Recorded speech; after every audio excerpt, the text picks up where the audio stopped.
Committee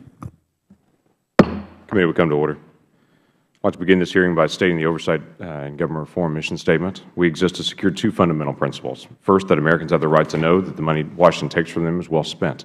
Second, Americans deserve an efficient, effective government that works for them. Our duty on the Oversight and Government Reform Committee is to protect these rights. Our solemn responsibility is to hold government accountable to taxpayers, because taxpayers do have the right to know what they get from their government. We will work tirelessly in partnership with citizen watchdogs to deliver the facts to the American people and bring genuine reform to the Federal bureaucracy. This is the mission of the Oversight and Government Reform Committee. Today's hearing is really about the oversight of the wind energy production tax credit. There are some changes that happened in the past year to the way that tax credit is written. Today we're going to talk not only about some of those changes in Section 45 of the Internal Revenue Code, but also the issue of long-term. Where is this really going? How are we trying to unfold the PTC? When PTC was first enacted in 1992, it was not supposed to be permanent. It was a subsidy to help a nascent industry to help get on its feet. However, since then, it's been renewed by Congress 8 times, most recently, as I just mentioned, as part of the fiscal cliff deal signed January the 2nd of this year. The deal provided for a one-year extension of the tax credit, lasting until January of 2014, coming up. Rapidly approaching that date, this hearing is designed to examine this credit. First and foremost, it's critical that we ensure our laws have clear standards that agencies can enforce. I'm glad to see a representative of the Internal Revenue Service is here today. Thank you, Mr. Wilson, for being here, and be able to help with this conversation and provide some clarity. The most recent extension included a significant change for how producers qualified for the credit.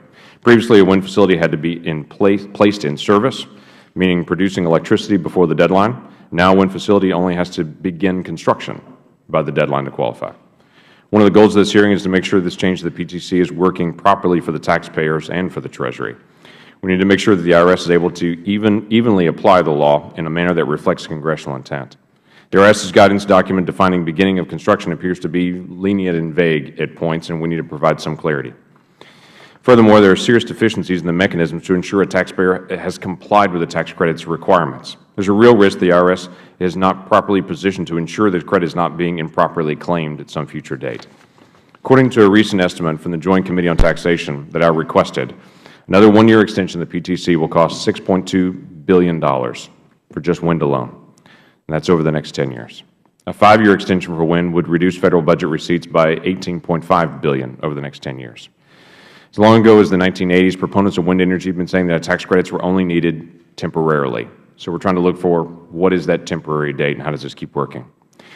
We keep hearing that we're almost there, or just a little bit longer.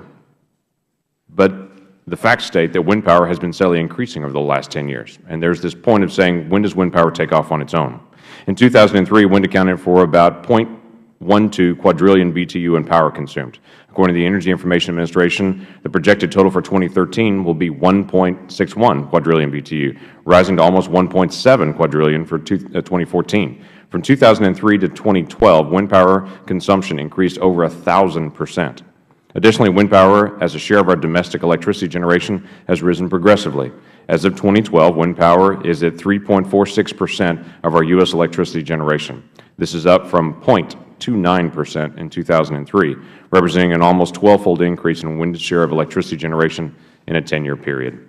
Additionally, wind has increased its share of total renewables from about 14% in 2003 to over 64% last year. In all these metrics, wind energy use is on a steady and uninterrupted rise. Today, 30 states and the District of Columbia mandate a certain percentage of total energy production come from renewable sources, and another 7 states, including my home state of Oklahoma, have voluntary goals. To date, wind generation accounts for 90% of all new renewable resources developed under these state RPS programs. It's my hope today that we can provide additional clarity to wind producers seeking to legally claim a credit that is in the law, and we have a healthy dialogue among economists and industry regarding whether this tax credit continuing to use this tax credit is a good steward of our taxpayers' dollars. As we're preparing the nation for a diversified energy profile, it's important that we look at all energy sources and how we handle that for the coming days. With that, I'd recognize the gentlelady from California, Ms. Spear, for her opening statement. Mr. Chairman, thank you. I appreciate that several of our witnesses have traveled long distances to be here today, so moving forward with this hearing can be rationalized.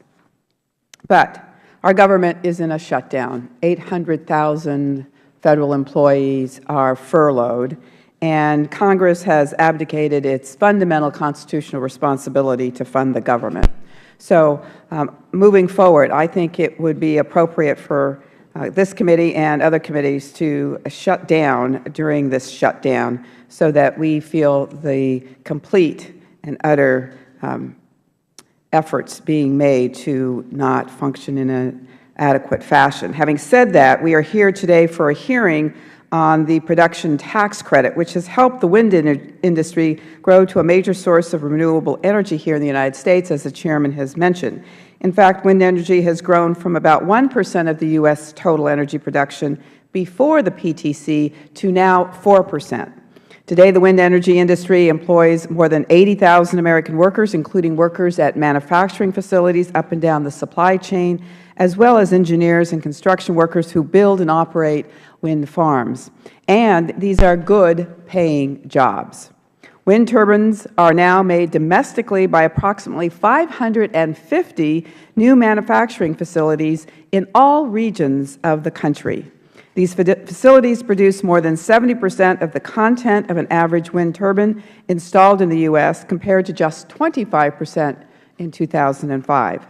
In fact, as a direct result of the PTC, the wind industry was the #1 source of new generation capacity in the United States last year.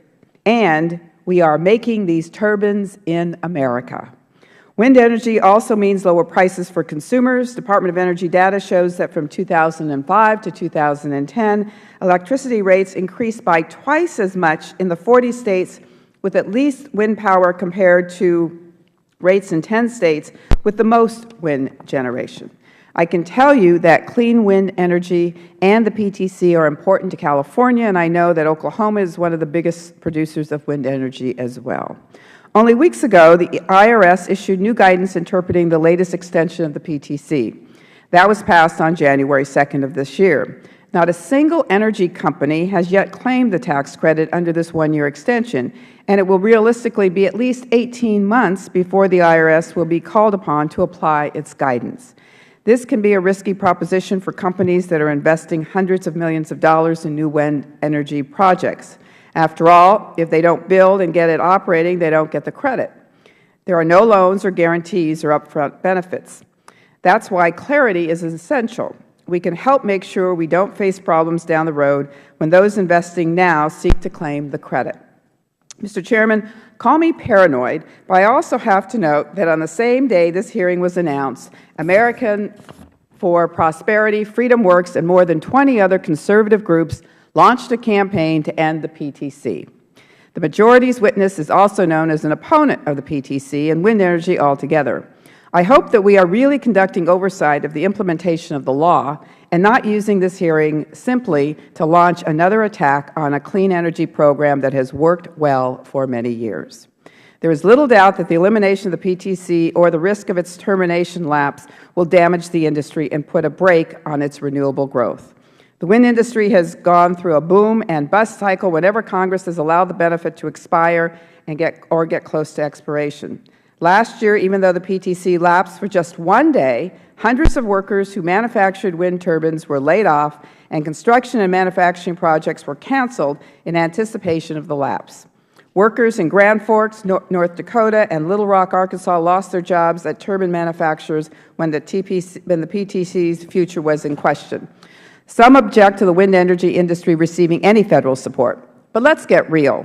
The fossil fuel industry has received tax subsidies since the early 1900s and other government incentives that far exceed everything we are doing for renewable energy. Big Oil still gets Federal subsidies, even though just the 5 biggest oil companies, BP, Chevron, ConocoPhillips, ExxonMobil, and Shell, made a combined $118 billion in profits in 2012. Of course, those profits were down from their record high of $137 billion in 2011.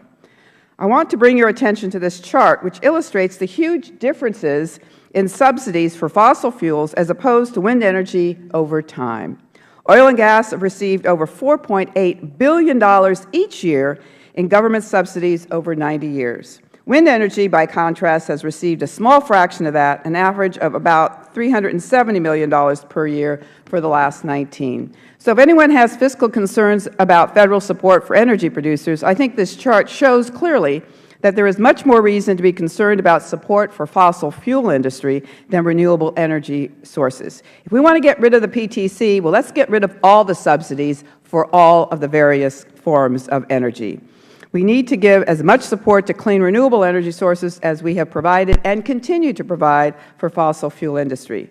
The committee and the Federal Government shouldn't be in the business of picking winners and losers in the energy marketplace. We certainly shouldn't be using our hearing to promote the interests of fossil fuels by creating problems for renewable energy, especially when the PTC and other renewable programs help ensure that our nation maintains a diverse energy portfolio. Mr. Chairman, I thank the members for participating in this hearing. I thank in particular the witnesses who are here, and hopefully we will have a thoughtful examination of ways to encourage greater use of renewable energy sources as we tackle the growing problems of climate change and energy independence. I yield back. Thank you. And just to remove any paranoia. Yes, I need that. This is actually the first that I've heard that they released that day. Right. So there was no connection on that. So I'll be interested to be able to see that, but so that way we can be totally free of any paranoia on it today. So good to know. That's great. Yeah, members will have 7 days to submit opening statements for the record. We'll now recognize our first and only panel today and look forward to the conversation. Mr. Curtis Wilson, Associate Chief Counsel for Pass-Throughs and Special Industries in the Internal Revenue Service. Thanks for being here as well. Mr. Robert GRAMLICH is the Senior Vice President for Public Policy of the American Wind Energy Association. Thanks. Mr. Dan REICHER is the Executive Director for the Stephen Taylor Center for Energy Policy and Finance at Stanford University. Thanks for the flight. And Mr. Robert Michaels is Senior Fellow at the Institute for Energy Research and Professor of Economics, California State University in Fullerton. Hopefully you all rode on the same plane together and be able to come from California. So I appreciate you coming on this. Pursuant to committee rules, all witnesses are sworn in before they testify. Gentlemen, if you please stand, raise your right hand.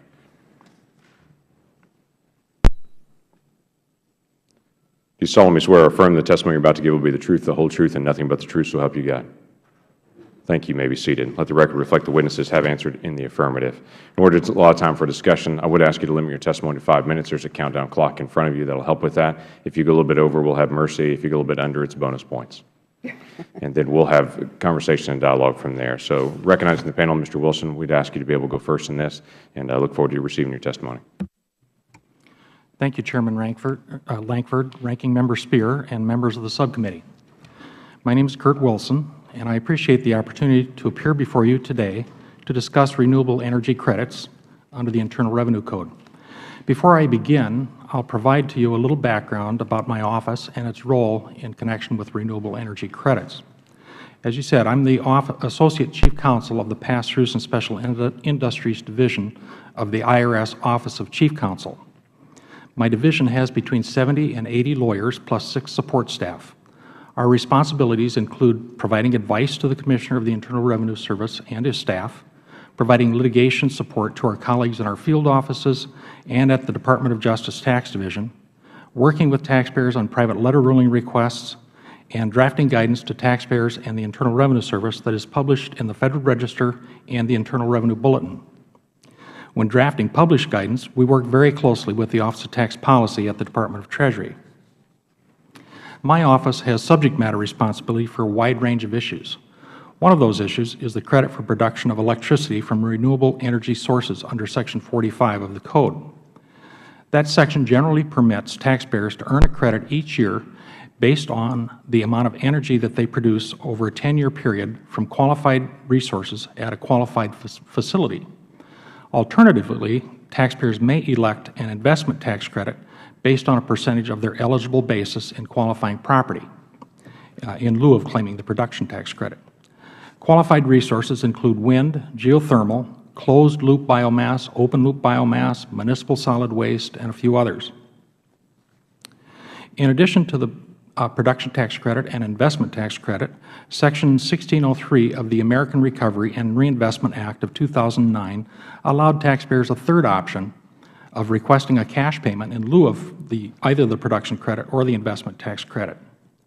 To qualify for that cash payment in lieu of the credits, a taxpayer had to place a qualifying facility in service in 2009, 10, or 11, or alternatively, the taxpayer could place the facility into service after 2011, but only if the taxpayer began construction during 2009 through 2011, and then place the facility in service before a termination date.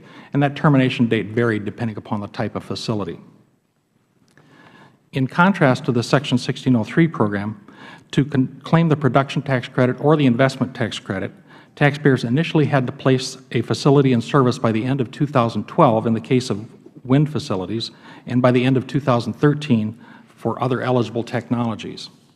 The American Taxpayer Relief Act of 2012 extended eligibility for the credit for wind to the end of 2013 and also changed the qualification requirement for wind as well as other eligible technologies from a requirement that the taxpayer place the facility in service to a requirement that the taxpayer begin construction. The statutory language of the ATRA amendment didn't define beginning of construction standard. The 1603 program, which addressed similar energy-related facilities, had used a similar phrase, however. So when we began to consider publishing guidance for taxpayers, we looked to how that standard was administered in the Section 1603 program. Guidance regarding the Section 1603 program had been previously issued in question and answer format. It generally provided that physical work of a significant nature constituted beginning of construction. The determination of whether that test was met in any case was based on all the relevant facts and circumstances, and the Q&As provided examples. In addition, the Section 1603 program provided a safe harbor that basically said you would be treated as if you had begun construction if you had spent at least 5% of the ultimate cost of the property. The Section 1603 guidance, in turn, used a description of beginning of construction that was very similar to regulatory language pertaining to bonus depreciation under Section 168K. So when we issued our first published guidance in Notice 2013-29, we turned to that prior precedent on the 1603 program.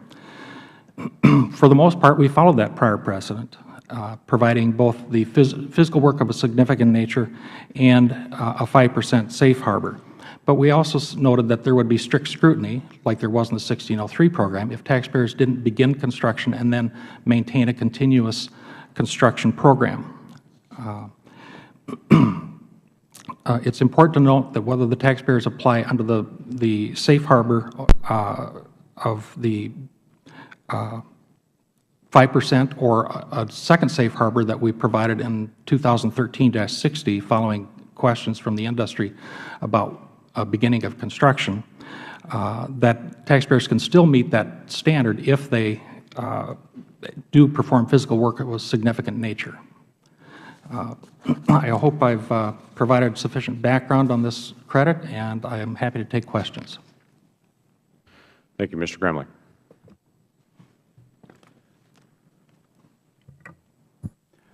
Thank you. Good morning, Chairman Lankford, Ranking Member Speer, Subcommittee members. I appreciate the opportunity to speak to you this morning about the success of the PTC and its value to American taxpayers. I also appreciate the interest in clear standards and making sure this policy works effectively. The short answer is we now believe we have clear standards, and we believe it will work very effectively. The PTC is a production-based tax credit provided to a variety of different renewable electricity sources, including small hydro, geothermal, and biomass, to name a few, and it's also available for new nuclear energy facilities. Congress designed the PTC as a performance-based incentive such that the credit can be taken only if and when actual electricity is produced. It does not provide funding to finance development or construction. It is also broad-based and competitive, such that every company that develops an eligible project can claim the credit on their tax return. There is not an application process, and government employees do not pick or choose winners or losers.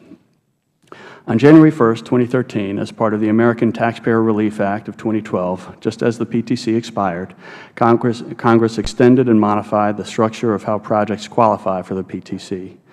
This was done in recognition of the uncertainty created by the expiration and in recognition of project development delays, such as permitting delays or weather-related construction delays, that can occur and create uncertainty as to when a project will be placed in service.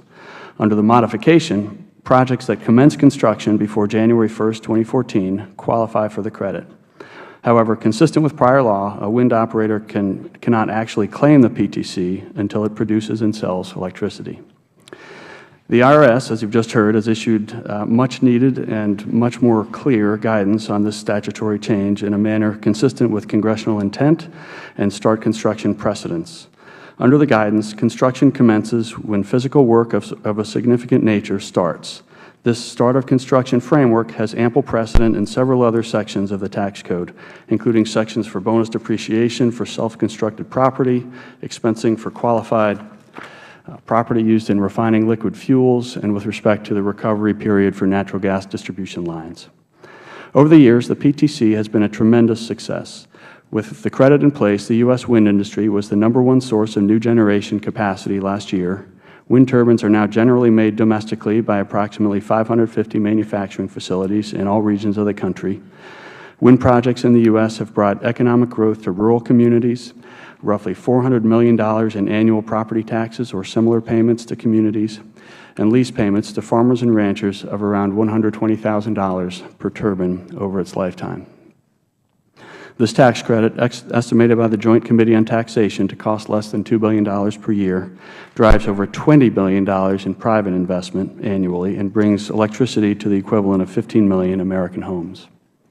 Without the PTC, these economic benefits and this private investment in the United States would not have occurred. Wind energy is also saving money for consumers across the country.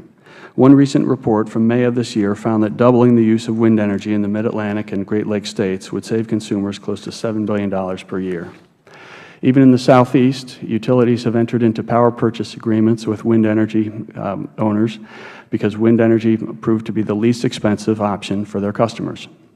Furthermore, wind energy offers the stability of a long-term fixed energy price, which is offered by very few other energy sources. This protects consumers from fluctuations in fuel prices, much like a fixed-rate mortgage protects homeowners from interest rate spikes. The cost of wind energy has dropped by 43% in the last 4 years, a great indication of a policy that's working. But the PTC is still needed to prevent us from relying too heavily on any single fuel source. For decades, Federal policy, especially within the tax code, has fostered a diverse mix of fuels in the interest of our economic and national security. So while the PTC may be a more recent addition to the tax code, it is one of many incentives that have been available over the years for many, in fact, all electricity sources. In conclusion, the PTC is a wise investment. Allowing it to expire, as is scheduled to occur at the end of this year, will move us away from further diversification of our energy portfolio, take away opportunities for consumers to save money, dampen domestic manufacturing and innovation, and cause companies to hold off on investing in communities across America. Again, thank you for the opportunity to be here today. I look forward to answering your questions. Thank you. Mr. REICHER. Chairman Lankford, Ranking Member Speer, members of the subcommittee, my name is Dan REICHER, and I'm pleased to share my perspective on the wind energy production tax credit. The PTC has been a highly effective policy tool in the financing of tens of thousands of megawatts of U.S. wind projects. I support the extension of the PTC for a multi-year period with a gradual phase-down as Congress simultaneously transitions the industry to the same financing mechanisms that have provided low-cost capital to hundreds of billions of dollars worth of oil, gas, coal, and transmission infrastructure for decades. I refer to Master Limited Partnerships, MLPs, and Real Estate Investment Trusts, or REITs. MLPs and REITs combine the fundraising advantages of a classic corporation, that is the sale of publicly traded stock, with the tax benefits of a partnership, that is a single layer of taxation. These two financing mechanisms were authorized by Congress decades ago and, importantly, do not require periodic reauthorization, unlike renewable energy tax credits. Since Apache Petroleum launched the first MLP in 1981, MLPs have reached a total market capitalization over $440 billion. REITs have a total market cap of over $670 billion, with IRS rulings opening up REIT investment in electricity transmission, gas pipelines, and other traditional energy-related projects. The use of MLPs and REITs would give renewable energy projects access to far greater pools of capital than in the tax equity markets, and as a result, lower the cost of project capital significantly, and with it, renewable electricity prices. And with publicly traded shares, MLPs and REITs would allow millions of Americans to invest in our nation's renewable energy future, just like they can today in fossil energy and transmission infrastructure. A bipartisan bill, the MLP Parity Act, would extend MLPs to renewable energy, energy efficiency, carbon capture and storage, cogeneration, and other technologies. The bill is co-sponsored by Representatives Poe, Republican of Texas, Gibson, Republican of New York, Gardner, Republican of Colorado, Welch, Democrat of Vermont, and Mike Thompson, Democrat of California.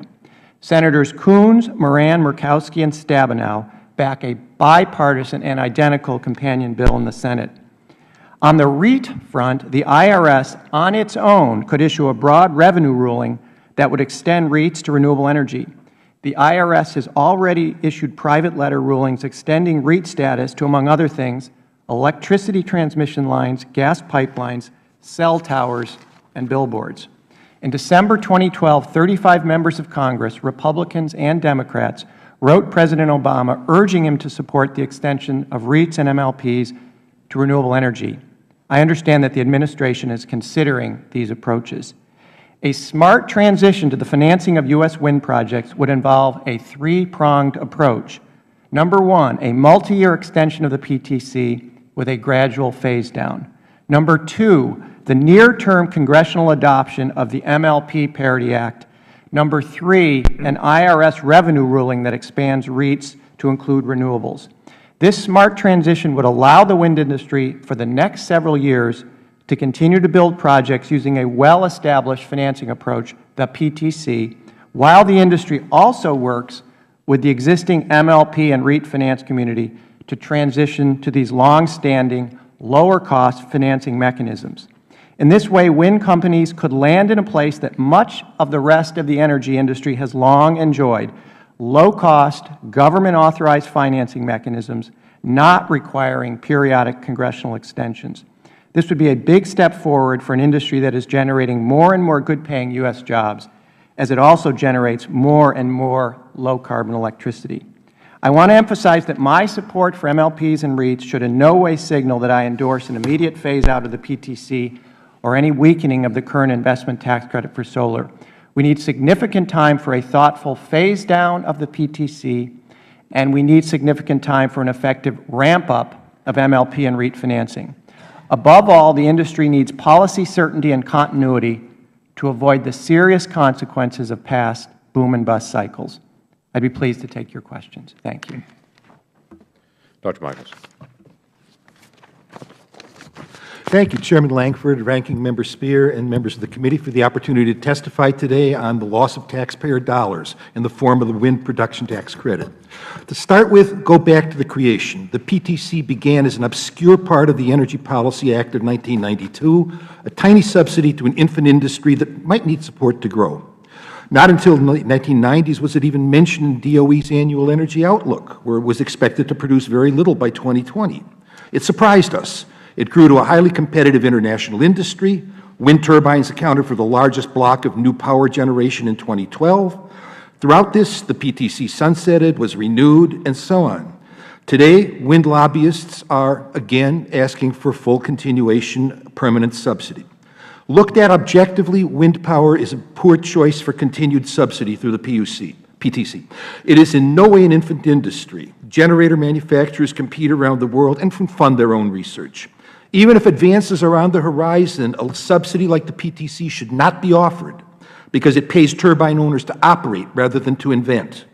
Even without the PTC, wind is exceptional because it still does have a long-term market in the form of state renewable portfolio standard requirements, which are expected to lead to approximately a large amount over the next 20 years under these programs. Wind is hardly without its drawbacks. We hear that a wind turbine could light 20,000 homes a year. Because wind blows intermittently, most of their residents will be living in the dark most of the time. An electric grid only works if supply equals demand every second, which requires the nation's power plants to compensate for wind's randomness and act as reserves. Over 85% of these plants obtain their energy from coal, natural gas, and nuclear power. Adding one of those plants to the system increases reliability because it's controllable. Adding a wind generation does the opposite because it requires additional reserves to compensate for wind's unpredictability. For system planning purposes, the ERCOT, the Texas grid operator, counts a megawatt of wind generation capacity as equal to 8.7% of a reliable fossil fuel megawatt. Wind entails other costs. Over the past 5 years, approximately $22 billion have been spent on transmission dedicated to reaching wind facilities which would not otherwise have to have been built. The fact that wind turbines do not burn fuel and emit no pollutants or carbon does not make them green. The reasoning conveniently neglects the reality that a substantial volume of fossil fuel generation must operate and pollute solely as backup for the intermittent wind power that most utilities have no choice but to accept. Going back a step, wind turbines are made of materials whose production entails emissions, and the material requirements per megawatt of wind capacity are substantially greater than for gas or coal capacity.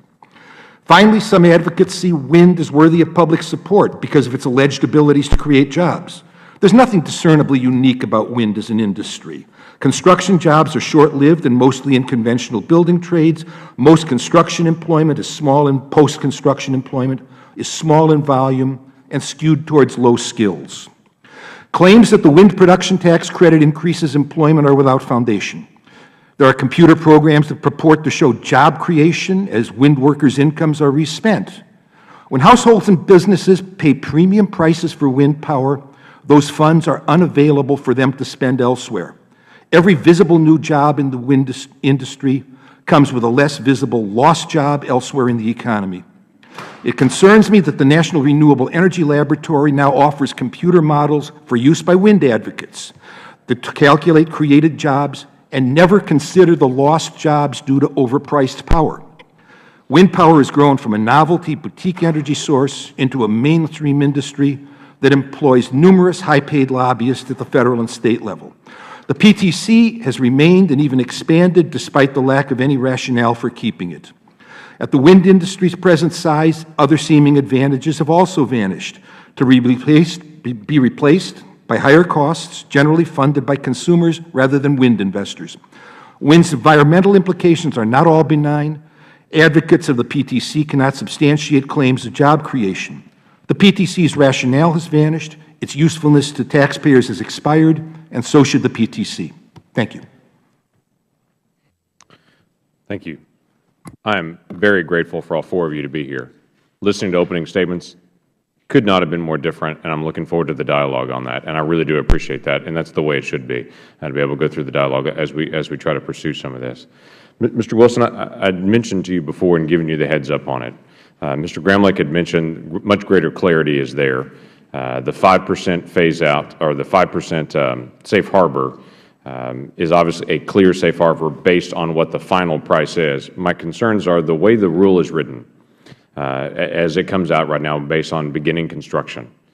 It gives the impression almost that IRS has to be there to be able to inspect the roads, to be able to inspect the purposes and the intents, when really this is going to be filed later on it. To make it more clear, there's a section I'd mentioned to you before, but if the road is done for construction, it counts as under construction. But if that same road was built for employee use or for visitors to come on, it doesn't count. So is it the intent of the IRS to say, make this as non-nebulous as you can, make sure that you've spent at least 5% to get in the safe harbor, because everything else is going to be a guess? Can you click on your mic real quick there, sir? That was certainly not my intent to make it nebulous. As I mentioned earlier, we did pattern our guidance off the prior guidance in Section 1603 program and Section 168K. We do have a history with that, and it hasn't generated a lot of questions on those points. Just to clarify, the service doesn't typically, wouldn't typically go and determine whether or not someone had begun construction at the time that they were doing it. They might get picked up on audit at a later stage, and then the taxpayer would demonstrate that they had actually begun construction through the normal business records process. Correct, and that was my point. When I read through the regulations, and they're invigorating reading, which is great, by the way, trying to be as clear as you can. When I read through the regulations on it, it almost gives the assumption that someone is going to have to look at it before it begins to make that judgment call if they don't reach this 5% safe harbor. So my question to you is it the assumption that industry will make sure they hit that 5%, and if they don't hit that 5% safe harbor, it's going to be quite a significant paperwork process to be able to prove they were under construction by that date?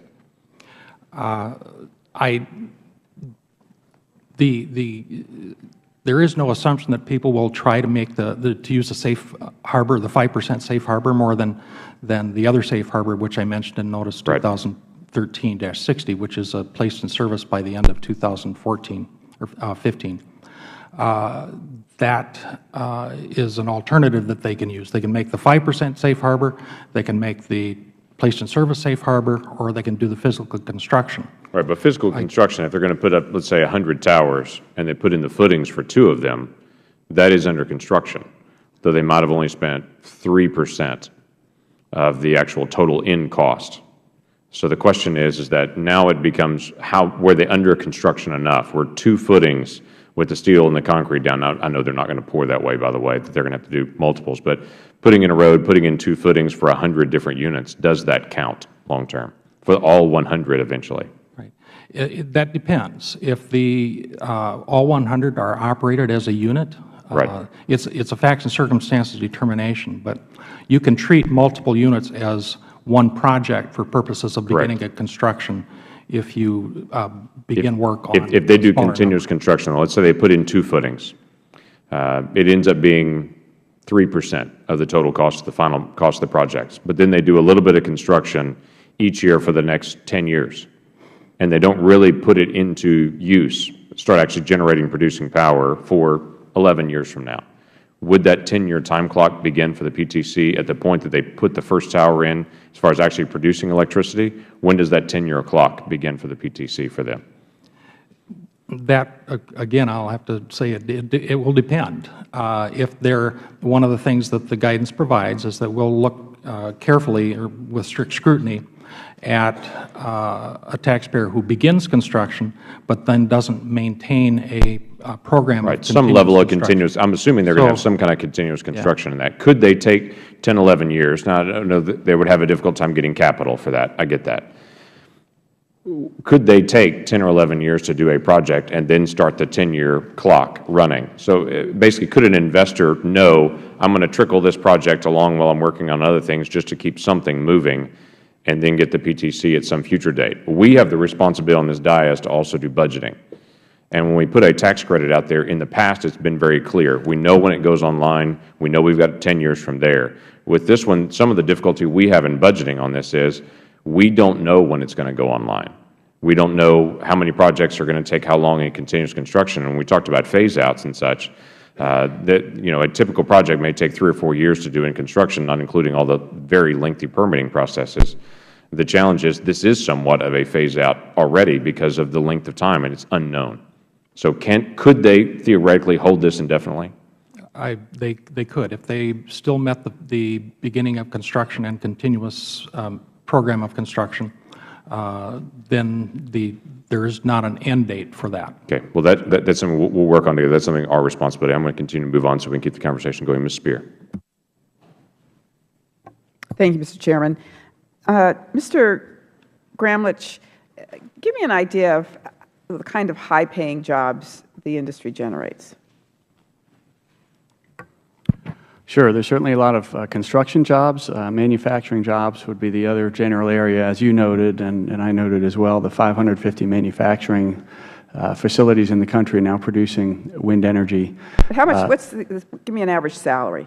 Oh, Can you do that? I'm not sure I know. I mean, manufacturing jobs are notoriously well-paying, and it's one of the very few sectors that's actually growing and significantly growing manufacturing jobs in this country.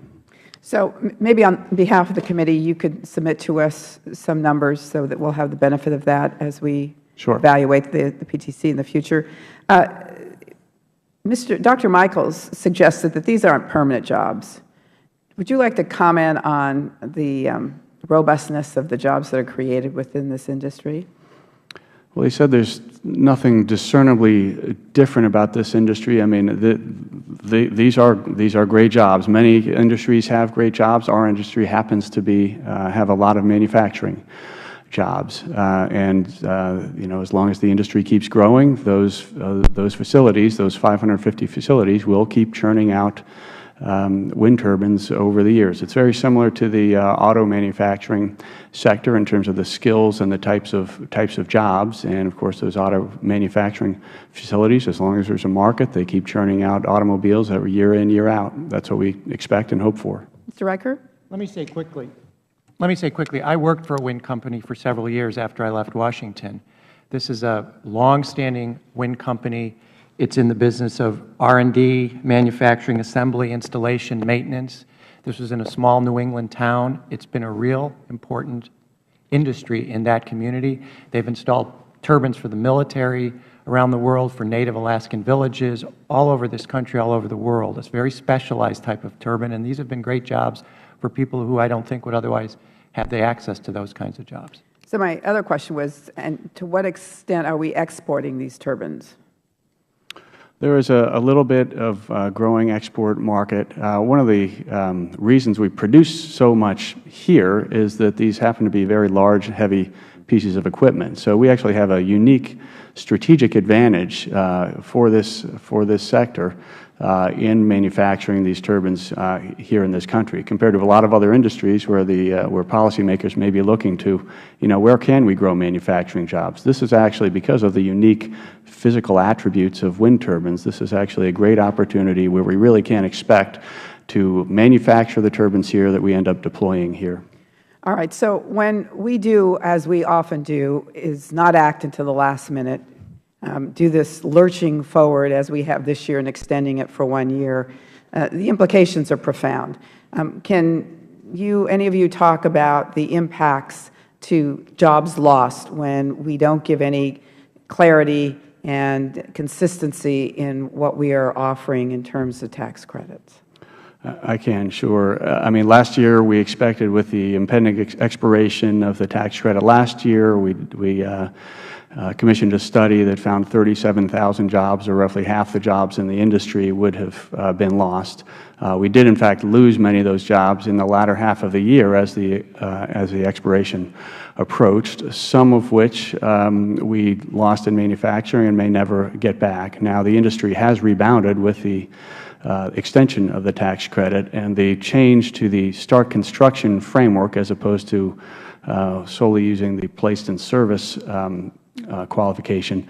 Mr. Gramlich, I'm going to ask one more question, so if you could just wrap up. Sure. That has alleviated some of the time pressure, so it's a much more workable policy than it used to be. So Mr. Reicher suggested, Mr. Wilson, that you could administratively extend REITs and MLPs to apply to wind energy companies.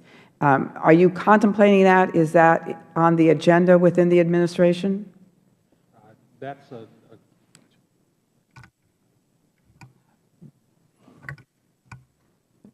I'm not sure if I'm, yeah, all right. That's a question that the Office of Tax Policy at the Department of Treasury has responsibility for doing. My office works with them, but they're the ones who would make the policy call on that. So have you made any recommendations to them? Unfortunately, that's outside, the REITs are outside my area of responsibility. All right. My time has expired, but Dr. Michaels, you basically said that we don't need this tax credit. And if that is in fact your position, then do we need a credit for oil and gas and coal that have been around for generations, or are not new industries? And I realize my time has expired, so maybe you could include that in some response. No, the witness can answer the question. Thank you. Okay. Thank you. This hearing is about wind. I am not an expert on subsidies to those other industries. I think they should all be evaluated. But again, if we're simply looking at wind, it, I think, is particularly worthy of note in light of the PTC, in light of the general energy situation. All those others, I agree with you, are eminently worth studying. I didn't come prepared to do that. Be happy to do it otherwise. Mr. Walberg. Thank you, Mr. Chairman, and thanks to the panel for being here. Interesting subject to deal with. Mr. Wilson, according to David Burton, a tax law specialist with Aiken Gump, he stated, and I quote, "Savvy project developers could theoretically bank tax credits well into the future. If a developer plans well and banks through 2013 PTC-eligible component parts, it may be able to continue to construct PTC-eligible wind farms indefinitely." His concern, Mr. Burton's concern, appears to be fair. Why is there no hard deadline in your guidance?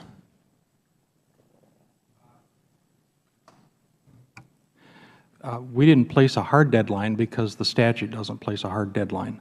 It allows the credit if you begin construction before the end of the before the end of 2014 or 13, and so we didn't think we had authority to place a hard deadline. So there was a lot of flexibility that these credits could still be claimed years down the road. That's true. Unlike the Section 1603 program, which had termination dates, the extension that was part of the ATRA did not have an end date to it. Okay. Mr. Gramlich, many states like Michigan have renewable energy suggestions or requirements already in place and working. Doesn't this suggest that wind energy can function on its own without further Federal subsidies like PTC?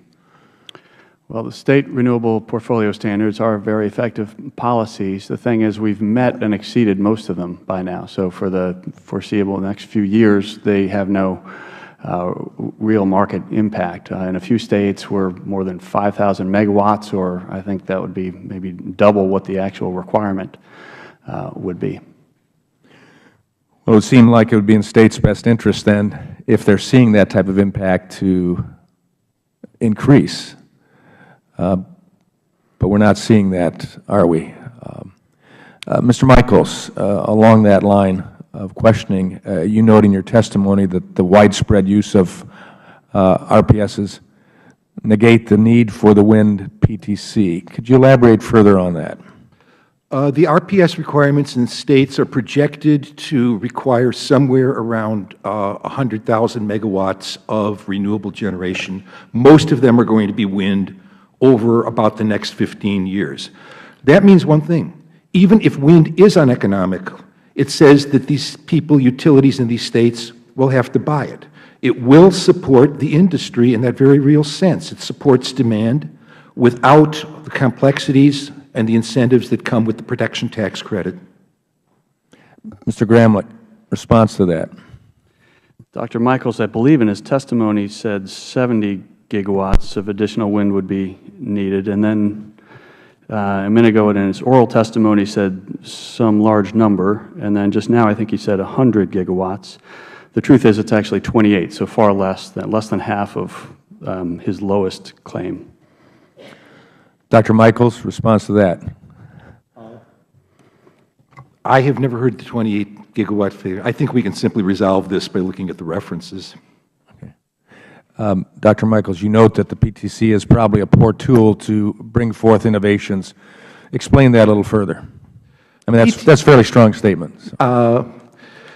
I would challenge someone to tell me any innovations in the industry that have directly been brought about as a result of operations under the PTC. My argument is, if you really wanted to reward innovation. Don't reward operation. The link between operation and innovation is likely to be far weaker than the link between a dedicated research effort and innovation. That's all I'm saying. Okay. Mr. Gramlich, your association suggests that Congress should extend the wind PTC. How long? Well, we submitted testimony and spoke with the House Ways and Means Committee this spring. They are looking at tax reform. They are, as we understand, they're looking at all energy resources, as has been discussed here. We're not quite sure. We haven't seen any bills, or obviously, on that. Senate Finance Committee is looking at some alternative structures. So we are engaged in that. But what would you suggest at this moment? I mean, we offered some ideas that would, in fact, probably more than any other industry has offered in terms of how long would be needed to sustain a minimally viable industry, which we believe everybody wants at least that much so that we can keep the cost reductions going, which are, in fact, caused by the production tax credit. The reduction of over 40% in our costs in 4 years is very much tied to the PTC. I've run out of time here. How many years? The letter that we put out in December, which was in the record in the House Ways and Means, is available to see. We said 6 years under certain assumptions would create the minimally viable industry, but the Thank you, key Mr. was Chairman. the stability that would be required to get to those cost reductions. Thank you. Ms. Duckworth. Thank you, Mr. Chairman. I think if we're serious about reducing our reliance on foreign oil, reducing harmful greenhouse emissions, and ensuring that Americans have access to reliable and affordable energy, we must make serious investments in a diverse energy sector, not just wind, not just oil, not just gas, but a diverse sector. And I think wind energy is playing an important role in meeting these goals. In my district, wind energy has been an amazingly successful story in American manufacturing. I'm proud to say that the State of Illinois is leading the way in both wind turbine manufacturing and capacity. Illinois now has the wind power in place to power 1.1 million homes, and we host over 2,000 wind turbines and 36 manufacturing facilities for wind turbine components, with many of those in my district, including Winergy and Bly Industries. Bly Industries is a great example of the type of innovation and investment in American manufacturing that the wind industry is a great story of. Bly Industry manufactured rotating swash plates for helicopters. And with the cuts in defense spending, they were reducing production. They quickly, agilely adjusted their production line and now have more orders than they can fill in the wind industry, and now have doubled their workforce. Good manufacturing jobs, good jobs that have benefits, and a lot of people put back to work. So I am somewhat interested in knowing, looking at this aspect of it. We've got 6,000 wind-related jobs in Illinois, 1,000 of them in manufacturing. Although Dr. Michaels has said that wind energy is a dying industry, I'm not sure how that jives with the fact that China, India, Brazil, Germany, and Romania, all countries with very different economies and governments, are all supporting wind projects and resulting in employment. I'm going to ask both Dr. Michaels and Mr. GRAMLICH to answer this question. How competitive, Mr. GRAMLICH, is the global wind industry? It is very competitive. As you say, a number of countries are investing a great deal in wind energy, China, for example, and a number of European countries. So it's been very difficult, but the nation U.S. has done a great job in bringing, again, 70% of the domestic production here to this country, and we have great resources, tools, training, capabilities in this particular manufacturing sector that we've been able to keep up with that, even with our limited policy stability that we've had here. Thank you. I know that in my own district, I have at least one manufacturer who makes gearboxes for windmills that exports them globally to places like China, one of their biggest customers. Dr. Michaels, you had said this is a dying industry. Can you talk a little bit about the global situation for wind? I do not know where the word dying came from. To my recollection, I have never stated that, and it is clearly not a dying industry. So I have this quote from you. It says, it would be dying were it not for the fact that the industry gets all sorts of subsidies and tax breaks. It gets far heavier subsidies than any other energy sources. You're talking about nothing but incredibly expensive technologies that produce low-quality power. You didn't say that? I said that it might well be dead, and dead may be an extreme. It might be a much, much smaller presence, I think is the much more accurate thing to say. If, in fact, your story is correct, and it may be, then wind can stand on its own, and it should stand on its own without the PTC. It's a competitive industry, the type we always like to encourage in America, and there's a lot of people who don't like government intervention in these types of markets precisely because it interferes with their dynamism. So dying may have been not the best word to choose. Okay. Mr. Reicher, can you address the topic of the global wind industry a little bit? Representative Duckworth, it's a very competitive global industry that lots of countries want to own. The Chinese have taken big steps forward to build a very significant wind industry. They're beginning to put up turbines in this country. There have been long competitors in Germany and in Denmark. It's a big race, and it's a big global market. The International Energy Agency said we are going to spend $38 trillion between now and 2035 in building energy infrastructure of all types. $38 trillion. That's a huge market. An increasing chunk of that market is going to be renewable energy. The Chinese and other nations want to own a big chunk of that market, and I think if we could put our policy, technology, and finance tools in place in the right way, we could own a big chunk of that market as well. A market for technologies, many of which were developed and invented and deployed first in the United States. Thank you. Thank you, Mr. Chairman. Mr. Frenthel. Thank you very much, Mr. Chairman. And I'll start with Mr. GRAMLICH.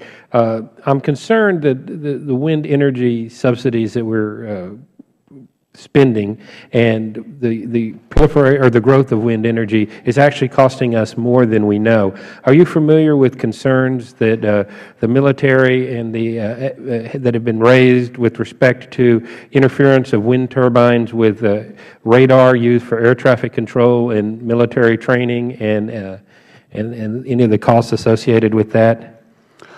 Every project does need to review a number of things, including wildlife impacts, local community impacts, but certainly if you're anywhere near a military installation, there's been a lot of work and a lot of interaction with the Department of Defense on how radar and training routes can be preserved intact and consistent with both development and military objectives. Great. And I'm going to go now to Dr. Michaels. The Public Utility Commission of Texas Chair Donna Nelson has stated that federal incentives for renewable energy have distorted the competitive wholesale market in Texas. Wind has been supported by federal production tax credit that provides $22 per megawatt hour of energy generated by wind resources. With these substantial federal incentives, some wind producers have actually bid negative prices into the market and can still make a process. We've seen a number of days with a negative clearing price in the west zone of ERCOT, which is the Texas energy market, where most of the wind farms are installed. These market distortions are creating a problem in Texas in that because wind is unreliable and it makes it difficult for other generators to recover their cost and discourages investment in new generation. Do you believe that her statement is accurate? Let's see. Chairman Nelson and I have worked in proceedings before the Public Utility Commission of Texas. We have our differences, but on this one I'm generally in agreement with her. And it's a much deeper problem because it's going to become greater as wind grows as a presence. What happens is that the congestion on the transmission lines, people have to bid for it, limited capacity, and because of the PTC, essentially you can bid a negative price, and after you get the PTC back, you're still making an income greater than zero from that. Why is that a distortion? Very simply, it's at variance with the realities of resource scarcity. It's at variance with what we would see in competitive markets, and there doesn't seem to be anything we can do about it while maintaining the efficiency of the grid. It's going to be a much bigger problem because it's not just in Texas. There are at least 3 other regional transmission operators who are starting to face increasing volumes of this in the same way that Texas is, and nobody really knows how to resolve it. Thank you. And Mr. REICHER, you indicate in your written testimony that a multi-year extension of the the production tax credit is necessary to avoid a bust in the wind energy industry. As former DOE Chief of Staff, you're certainly familiar with the Energy Information Administration's annual energy outlook, are you not? Could you turn your microphone on, please? You answered in the affirmative. I don't know this year's specific outlook, but I am generally familiar with the And you agree that it's one of the definitive resources with respect to energy and economic forecasts? It's a useful one. And so the AEO's reference case, which assumes that the PTC will not be reauthorized by December 31st of 2013, projects strong growth for the wind energy development in the United States. In fact, it says the increase in wind power generation from 2011 to 2040 at 134 billion kilowatt hours, or 2.6% per year. It represents the largest absolute increase in renewable energy generation. It also indicates that wind will add more than 42 gigawatts of capacity by 2040, and total wind capacity will exceed hydropower by 2040. How can you characterize that projection with no PTC extension as a bust? I don't know the details of that projection. Let me just say, what I do know is the history of the development of this industry, and that is when the PTC is in place, we see growth in this industry. When we lose it as a result of unreliable Federal policy, we see a drop-off. All right, and let me just follow up to Mr. Wahlberg's question to you. He asked how long you think it needs to be extended. Do you have a time frame? I've said in my testimony we need to put it in place for a multi-year period with a phase-down. I was very clear that it ought to be a phase-down. And then we ought, just if I could finish, and that ought to be linked, and I don't know if you were here to hear my statement, this absolutely needs to be linked to opening up master limited partnerships and real estate investment trusts to renewable energy. Both of those financing mechanisms put in place by this Congress have been available to conventional energy sources, and they ought to be. And those won't, and those alone won't do it. You've still got to basically give them money. Be careful. I said a multi-year extension with a phase down, with a smart ramp up of those. I am very clear that we give some years to the PTC, phase it down, and then ramp up these two other financing mechanisms that have been so vital to the development of oil and gas infrastructure, to the tune of roughly $500 billion. That's a smart transition, and that's what we ought to be doing. And let me just finish. We have bipartisan support in this House for that bill, and we ought to get on with it. All right. Well, I'm out of time. Thank you very much for your testimony. Ms. Llewellyn-Grisham. Thank you, Mr. Chairman. And I appreciate the panel being here today. New Mexico ranks 12th in the nation for the production of wind energy, and it's currently producing energy for about 280,000 homes. And it's also providing a great economic promise in our state, which currently has negative job growth and is experiencing one of the toughest economic situations in the country. And you've heard this, I think, several times this morning, but we have one of the national labs, also two national labs in New Mexico, and they're both very clear that in the interests of national security, having a diverse energy portfolio is critical. Not just necessary, critical, must happen, and making sure that there's a clear strategy to assure that that's developing and growing in a meaningful way is also on their critical list for national security issues. But recognizing that that some of the testimony today and some of the questions have really focused on the credit and whether or not that's a useful investment, I want to focus on, for a minute, Mr. Michaels. Now, you state in your written testimony that Federal data and forecasts show that all in all, the cost of wind turbines has and will be higher than that of gas-fired plants. And you refer to the costs estimates released by the U.S. Energy Information Administration in Exhibit 1. Now, Exhibit 1 compares the cost of different types of energy production, and it shows that wind power is one of the least expensive methods of producing electricity compared to all other types of conventional and non-conventional forms of power generation. Now, considering that my home state has the potential and is capable of meeting more than 73 times the state's current electricity needs, I'm very encouraged. The Intergovernmental Panel on Climate Change, which is a worldwide committee tasked with examining climate change, recently found that it is extremely likely that human influence has been the dominant cause of observed global warming, and the panel warned that extreme weather will continue unless we act aggressively to reduce the pace of greenhouse gas emissions. In New Mexico, we're on the forefront of climate change. Earlier this year, the Federal Drought Monitor listed New Mexico's drought as the worst in the country. Nearly the entire state was classified classified as experiencing extreme or exceptional drought, and currently we're under a state of emergency due to extreme flooding. Lived in New Mexico all my life. I've never seen anything like this, destroying roads, farms, and homes. Now, what I'm getting here is that the cost of electricity is not the only cost that should be considered. There are environmental and health costs associated with power plant pollution, from destroyed and damaged property due to droughts, fires, floods, rising oceans, to health care costs due to heart attacks, premature death, and many types of respiratory illnesses. In Exhibit 1, Mr. Michaels, does your written testimony include these environmental and public health costs associated with the different types of energy production? I'm using, pardon me, I'm using the figures from the Energy Information Administration, and no, those figures do not include all of those costs. And again, they also don't include costs of overpriced power and how people may suffer under that for various reasons. And the most important thing they don't do for wind is they're assuming that a megawatt of wind power comes out with the same reliability as a megawatt of fossil fuel power.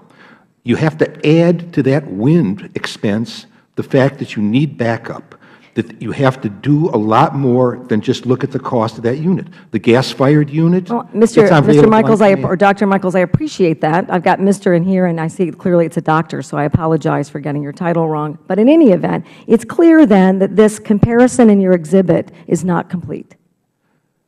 I think it's impossible to make a complete comparison. I'm trying to do the best I can with data that I think I can live with. Yes, but without a complete cost comparison, is it fair to say that in making recommendations about using all of our tools and investing, particularly in something that affects national security, that maybe we ought to have an effective, complete, comprehensive cost comparison that would include all those things, including the things that you've identified? Personally, if I— Apples to apples for all these energy sources. Please pardon me. Oh, sure. Personally, I would really very much like to see that. I think that costs would come out, and I think we would learn a tremendous amount. And I think both of us would probably learn quite a bit on both sides of this issue. Are, in fact, we overstating or understating, say, the health issues and the climate issues? Or are we overstating or understating the costs of backing up reliable wind power? These are open issues, and I certainly favor doing more research into that. Well, Dr. Michaels, I'm out of time, and I appreciate the Chair's allowance of that. But as policymakers, I agree we should definitely be doing things in a much more comprehensive, factual manner to make these decisions and recommendations. Thank you, Mr. Chairman. That I recognize Mr. Jordan. And I would yield my time to the Chairman. Thank you. Thank you. By the way, Ms. Llewellyn-Grisham, I completely agree. The difficulty of this, is, as this committee has dealt with before, is trying to evaluate the social cost of carbon and all these things, because that number is difficult to get your hands around. We've seen the administration change it by 50% in just 3 years, saying their models have changed. So there is this great challenge of this very subjective, how do you get your hands around that? We have economists here that live and breathe on subjective data and giving their advice in the middle of all that, and I understand that. But that dynamic is incredibly difficult for us to do. It's part of our conversation today, is both figure out how do we provide greatest certainty for the industry that's currently living under this law, and then also where are we going on this long term. We do need to have a broad energy portfolio, but we have a lot of issues to deal with this as well. Mr. Reicher, you've mentioned a couple times about the MLPs. I'd like to go into greater depth with you on that, because this conversation about, as you said before, a significant trailing off of the PTC to give it a significant amount of time to be able to come, or Mr. Gramlich, 6 years or more, or whatever it may be. It was interesting. I've been in Congress a relatively short period of time, about 3 years. But in my first months here, because my state is a significant producer of wind, we are jokingly called the Saudi Arabia of wind in Oklahoma, because we have so much wind generation, and we are an exporter of wind out of our state, which is a good thing economically for us and functionally for us. But the grand challenge of it is how do we do this? I had folks that caught me in my office from the industry in the first months that I was here and said, we just need 4 more years of the PTC, and I think we can trail this off if we get a good sunset on it. Now, this is not a comment to Mr. Gramlich, but to hear you say we just need 6 more years made me think about that conversation I had 3 years ago with someone that said we just need 4 more years. This is one of those very difficult things to get our arms around. We've got to find a way to be able to figure out how do we provide some certainty in Federal policy. Let's talk in greater depth of what you're trying to do with this MLP proposal. How does that fit in? How does that work economically? How does that bring more capital into the industry? Well, let's take it back home, in fact, to Oklahoma, where your oil and gas industry, the infrastructure that backs up a lot of that oil and gas industry, has been financed largely using master limited partnerships. Yes, it has. And they've been vital to this from the early 80s. They do, in fact, lower the cost of capital for infrastructure. They are certain in terms of their policy base. You don't need to reauthorize them. And they've been have had a dramatic impact on the building of energy infrastructure. My point is, let's open up those mechanisms to the rest of the energy industry. And I'm not just talking renewable energy. I'm talking carbon capture and storage. So that if we need to pull carbon out of coal plants and you have to build infrastructure, finance that with MLPs. I'm talking energy efficiency. I'm talking cogeneration. The bill sitting here in this House and over in the Senate is very broad technologically. So put that in place. The IRS can, in fact, issue a revenue ruling to do something very similar. Ranking Member Speer, they can make the change to REITs. Congress has to make the change to MLPs. Meanwhile, link that. Don't cut off the PTC at the end of this year. Give it some running room. Well, just to push back some, what is your guess at this point of how long the PTC has right now, as it currently stands, under construction? If someone's under construction and they begin that, hit the 5% safe harbor threshold, for instance, how many years is this trailing right now? Because while it's ending, quote unquote, this year, it's really not ending this year. They've got 3 or 4 years. How many companies, how many years is this really going to be of trailing off what we currently have? Mr. Chairman, I was in the wind energy development business, and these are projects that generally take, in the larger ones, in 2 to 4 years, something like that. I wouldn't lose a lot of sleep over the fact that there could be a project that goes a little bit longer. I think the IRS has done exactly what it should do, which is the Congress, didn't give them a specific date. They've written some good guidance, as they have to in many of these cases, and they've said, here's what under construction means. I don't think there's going to be major abuses of this. I think it is going to take a few years to get on with this. So let that happen. Meanwhile, extend the PTC for a reasonable period of time, and then pull these other 2 long-term financing mechanisms in. That means the MLP and the REIT. Right. Mr. Gramlich, Dr. Michaels has mentioned a couple times on it, and I've talked to several folks in the industry as well, this issue of where you have a wind farm, you also have got to be connected at some point in that grid to nuclear, coal, gas, something. Because even in Oklahoma, the wind does stop blowing on days. I have been to a wind farm and stood next to it and seen every tower still. So what is the connection there between other fuel sources that are consistent, that you can turn on and off, and the wind, which only God turns on and off? Chairman Lankford, there are 3 states getting more than 20% of their electricity from wind right now. They are of their actual production or their production capacity? Their production, their megawatt hours over the course of a year from wind energy.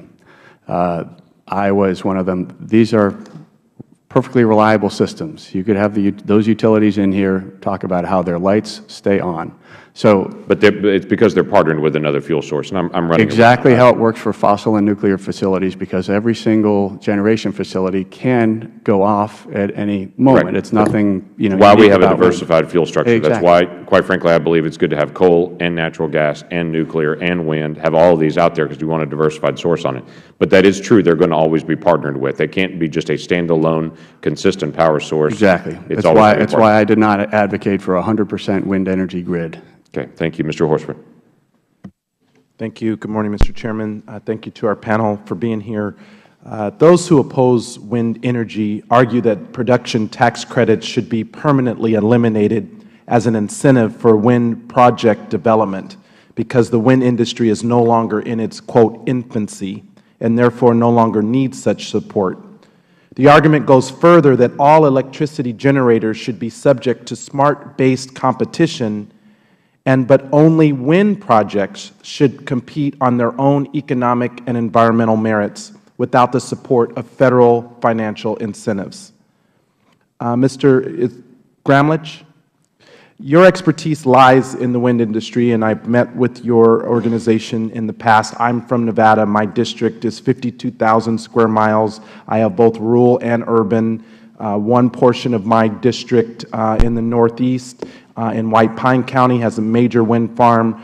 There's another one in the northwest portion of the district that's in Representative Amadei's district. But wind is a very important part of the economic diversification opportunities in rural America. So you're an expert in wind industry, so I want to ask you to respond to this graphic. Do you agree with the data depicted on the chart displayed regarding energy subsidies? I do. I think that's a very accurate and informative chart. I think it's very important to look at the number of years over which different energy technologies have received incentives, because it effectively gives them a long head start in the market. Is there any way that you can characterize the oil and gas industry as being in its infancy, given that it has been receiving Federal subsidies now for more than 90 years? Well, I don't have ways to characterize it other than to say that incentives do exist for all conventional as well as newer clean technologies.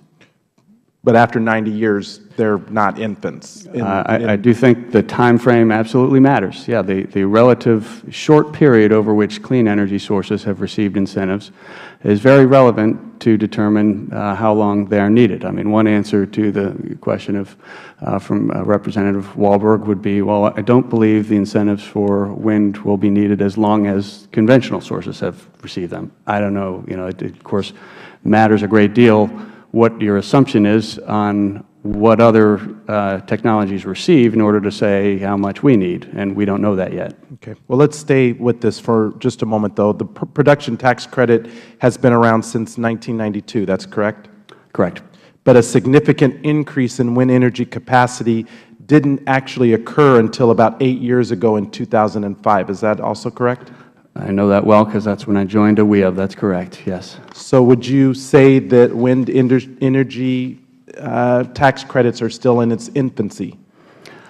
Yes, I think they have made a great impact, but they have certainly not reached completed their task. Okay.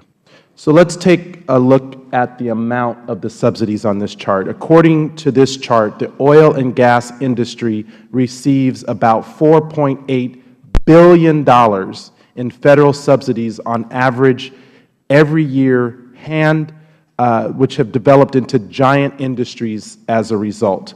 Mr. REICHER, would it be a fair competition if the oil and gas industry was permitted to keep receiving $4.8 billion worth of Federal subsidy while the wind industry received nothing? Representative Horsford, we have subsidies across the board for the energy industry, ranging from oil and gas to nuclear to renewables to energy efficiency, and they've all served important roles in different ways across research, development, demonstration, and deployment. So we really do have to take a hard look at all of this and put it all on a level playing field, and it is not on a level playing field today. You cite nuclear power. Nuclear provides 20% of U.S. electricity, zero carbon, very important in our energy mix today, and it has received some important subsidies over time, from R&D dollars to Federal liability insurance to tax credits for new reactors.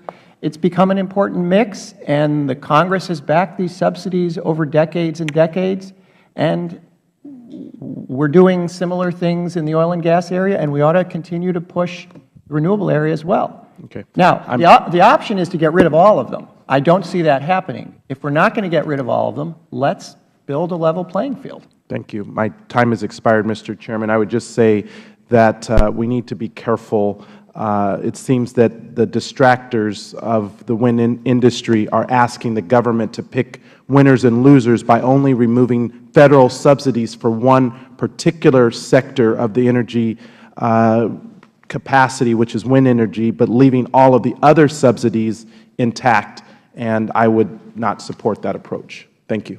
Thank you. We're going to start a second round of questioning here, and just who on the dais wants to be able to participate in that. Mr. Gramlich, when a wind farm does construction, do they have business expensing as well? Just normal business expensing for the actual tower itself? Are they able to write off the products they produce and such? Is there normal tax treatment for a wind farm? Is there anything else in addition to the PTC? I'm not, we could certainly give you an answer to that in follow-up. I'm not exactly sure how the other tax provisions work. Right. They operate as a business and function as a business and have normal business expensing through products, through purchasing the towers, through whatever it may be. It's considered a business expense. They're able to write off that business expense. Does anyone disagree with that? Mr. Wilson, I know I'm outside of your lane there on that, but. I'm not aware of any others. We can check and get back to you, but I don't think, I'm not aware of anything that's not available to any other business. Correct. Every other business would be treated the same and be consistent on that. Part of the conversation on this, and to mention Mr. Horsford and his comment on that, the challenge of it is when you take oil and gas and say, okay, I'm going to take all their IDCs and all their normal business expensing, and I'm going to call that a subsidy. But for wind, I'm not going to call their version of the IDCs their products. That's not a subsidy. That's just normal business expensing. But for oil and gas, that's different. They shouldn't have any way to do business write-offs in normal business expense. This hearing was not about trying to compete different types of fuels. I think everybody's been clear on this dais. We want every type of fuel. But if we're going to be consistent in comparing apples and oranges, we probably should compare apples and apples and oranges in this to be able to compare as far as how tax treatment is done, whether that's normal business expensing. If we're going to do that, let's put it all in there.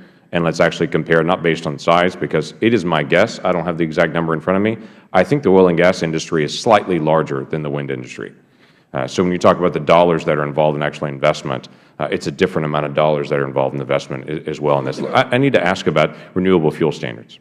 Obviously, many states, my state, Oklahoma, is one of the largest wind producers in the country. We don't have a mandatory renewable fuel standard. It's a voluntary process. In our state, it has thrived in that as far as wind energy. The question becomes of trying to guess this, and this is for the two economists that are here as well as anyone else that wants to jump in on it. How do we begin to compare and say what's the effect of the PTC versus what's the effect of the all the renewable requirements that are on every single state? So every state has this blend of fuels that's putting this in place, and we see this thriving wind energy there because the state's mandating some sort of renewables in the portfolio. So how do we balance the two? How do we begin to guess what's due to the renewable requirement portfolio, what's due to the PTC? Dr. Michaels, you want to do that? Then Mr. Reicher, you can jump in as well. Is there a way to be able to guess and to separate those two out on greatest impact? It sounds like something that I would spend several months trying to think of how to do the research on. Quite frankly, that's the benefit of being an economist. And other economist jokes. No, that is really a problem. I don't know how I would approach it at this point. Okay. I'm sure there probably are people who are looking at it, though. Mr. Reicher, do you have a guess on that as well? Mr. Chairman, it's push and pull. There have been vital complementary mechanisms over the last couple of decades. And as a former developer, I would look out into the market and say, you know, where's a good place to build a project? Is there some pull going on as a result of state policy? Is there some push going on as a result of the availability of tax credit? You sit down, you look at the deal, and you see if the numbers work, and you decide whether to build it. You take either one of those out, and these would not be as attractive projects. No, I definitely agree. Both of these have driven production. In the earliest stages, even in my state, if you wanted to declare your home as a home that's running on wind power, your electricity bill is higher. And you would pay a premium for that. But it's individuals that were very concerned about those issues and wanted to pay a part of that because the cost was higher initially. Now, I don't know how our cost is catching up and where things are going on that, but there's no question that there's some individuals who want to do that. That's why the Master Limited Partnerships is a very interesting capital thing for people that want to invest in that, could actively invest in that, provide greater capital. But there's also that process as well. Let me briefly go into this as well, and we may have time to be able to come back on it also, and that's on the environmental issues. The effect of the environmental requirements and requests, the permitting process. The wind farm that's in Oklahoma is currently going through the process with Fish and Wildlife on a taking permit for the number of eagles that will be killed in in the future days by the wind farm. Other solar projects have large problems with a random lizard that's in that area, and so they're having the difficulty moving a solar project. All these things are real dynamics of actually moving forward in the permitting process. What effect do we have right now on some of the environmental regulations and the permitting and actually moving wind power ahead? Mr. GRAMLICH, you want to jump into that? Sure. I would mainly just offer that our goal in that area is the same as it is in tax policy. We're looking for clarity.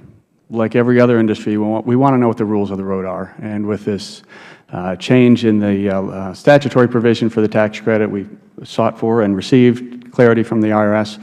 We're seeking the same from Interior and the Fish and Wildlife Service, and hopefully we'll get more. We don't have full clarity, but the good news is wildlife impacts are being managed. Wind is, even though it tends to get far more attention than anything else that impacts wildlife. I think it's 0.0003% of human-induced bird deaths are caused by wind.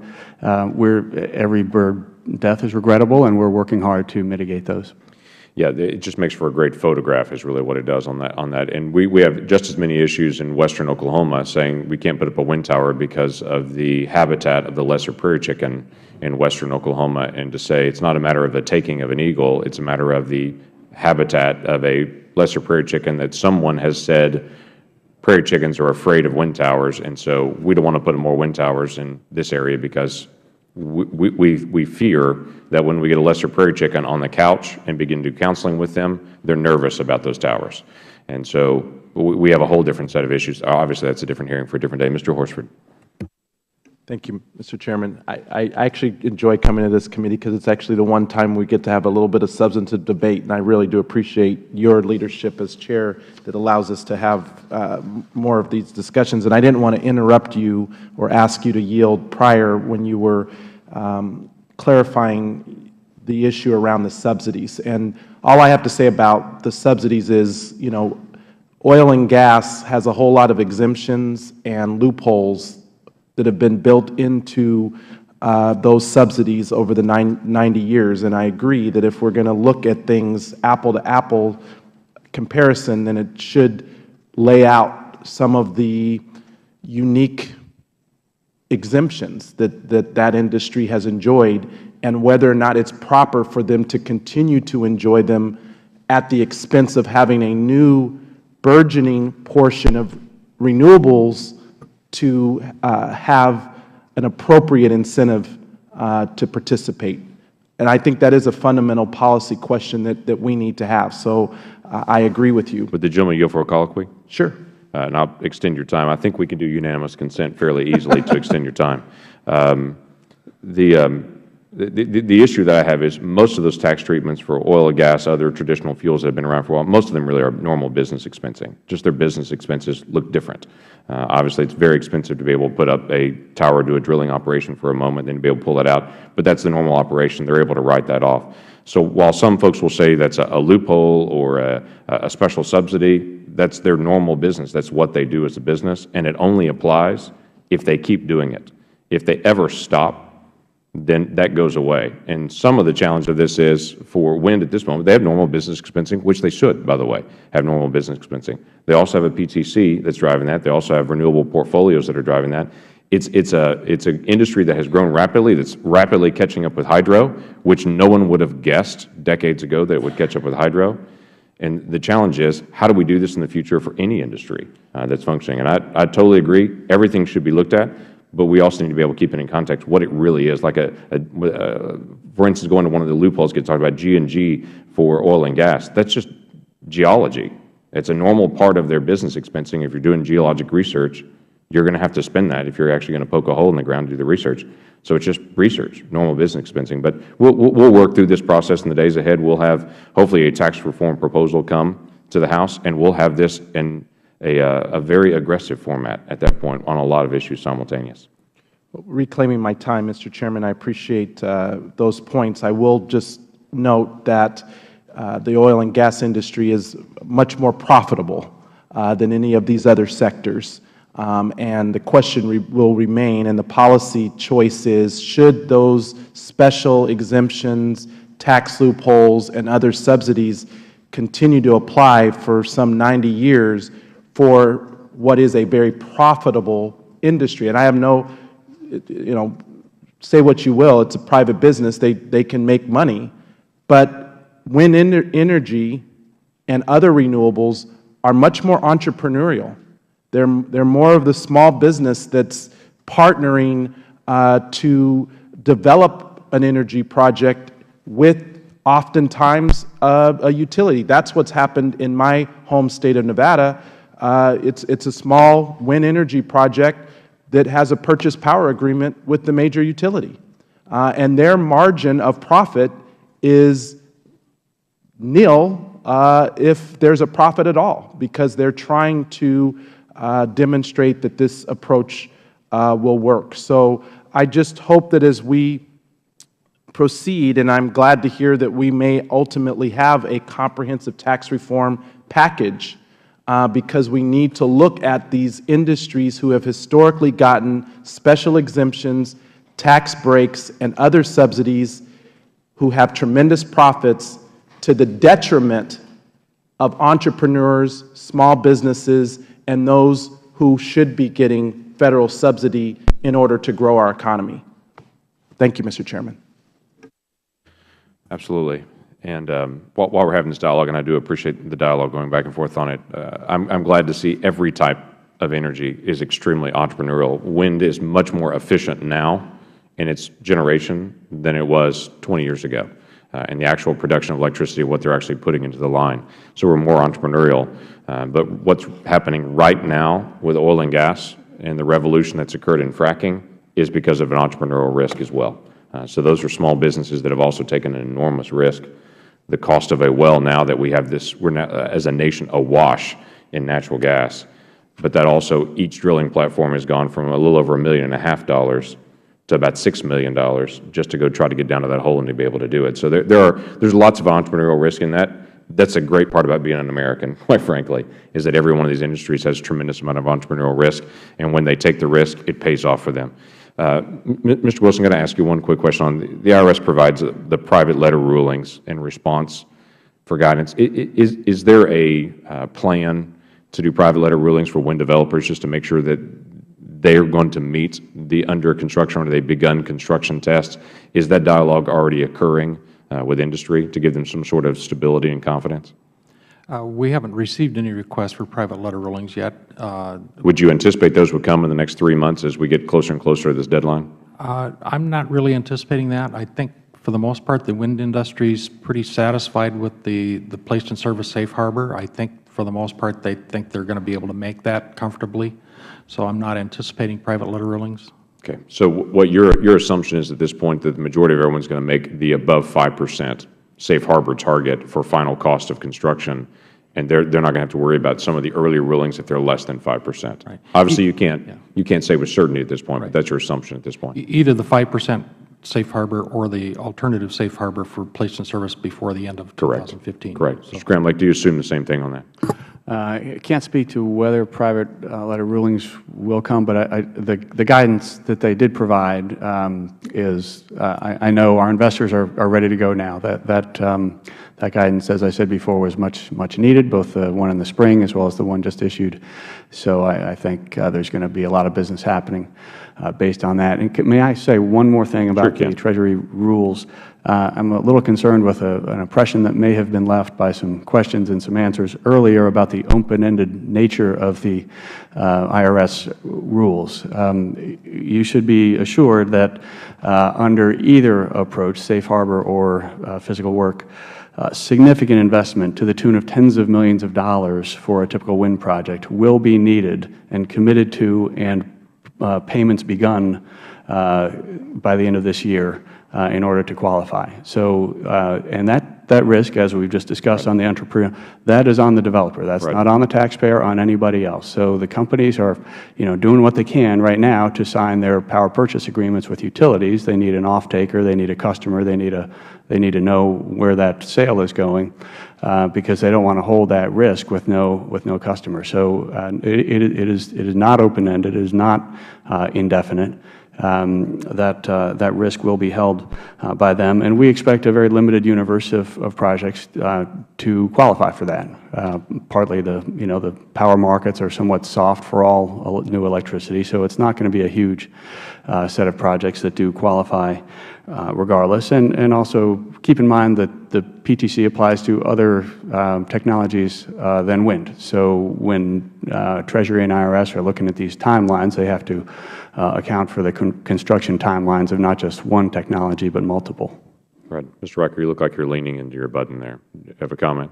Thank you, Mr. Chairman. I would just say that it's this kind of a situation, the complexity of this, that gives investors pause, that other countries look at the U.S. and they say, this is a strange way to support a very important industry. Right.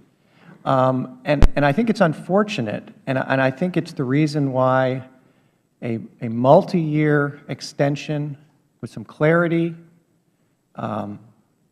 would be so helpful. This is not the way to build an industry. It sends such poor signals to investors. So let's do that and those other two pieces. So let me ask a question with that. Is it better, let's say we can get into tax treatment, to do a multi-year extension with a clear phase-out so that everyone knows it's here 100% this year, 100% this year, it phases out 50%, 50%, and the trailing off occurs that everyone talks about? Is that better than what we have now? And to set a clear, definite, and I agree with your statements, by the way, on the master limited partnerships, blending with that, to provide that kind of clarity than what we have now?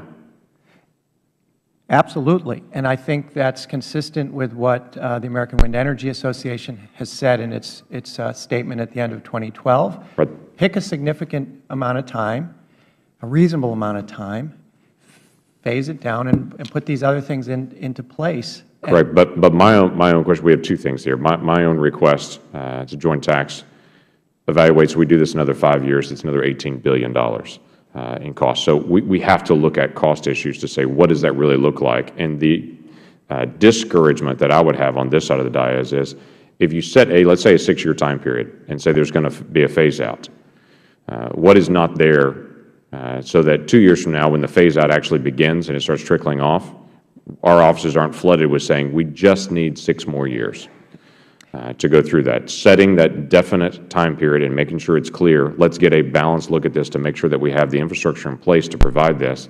But we also know the industry is going to continue to fly on its own. Any thoughts on that? Yeah. Number one, you're correct.